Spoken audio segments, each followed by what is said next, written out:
মালদার হবিবপুর পঞ্চায়েত সমিতির অর্থানুকূল্যে পুকুর পাড়ে গার্ডওয়াল সহ রাস্তা নির্মাণ কাজের শুভ সূচনা হলো শনিবার।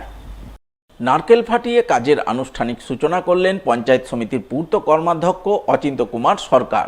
এছাড়া উপস্থিত ছিলেন বিশিষ্ট সমাজসেবী রামেশ্বর মাহাতো, নূপুর সিংহ সহ অন্যান্যরা। জানা গেছে, হবিবপুর ব্লকের বুলবুলচন্ডী অঞ্চলের শালগমভিটা 227 নম্বর বুথ এলাকায় একটি পুকুর রয়েছে। সেই পুকুর পাড়ে এই গ্রামবাসীদের দাবি মেনে এদিন গার্ডওয়াল সহ রাস্তা নির্মাণ কাজের সূচনা হয়। সেই কাজের জন্য হবিবপুর পঞ্চায়েত সমিতির ফিফথ ফিনান্স থেকে অর্থ বরাদ্দ হয়েছে 4.5 লক্ষ টাকা।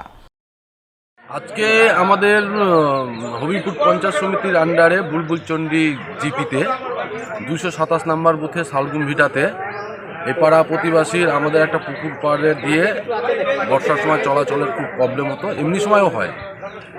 গ্রামবাসীর আবদার ছিল যে এই গার্ডওয়াল প্লাস রাস্তাটা যেন করা হয়, সেই রাস্তাটা আজকে উদ্বোধন করা হলো। ফিফথ ফাইন্যান্স থেকে হবিবপুর পঞ্চায়েত সমিতির 4.5 লক্ষ টাকা খরচ।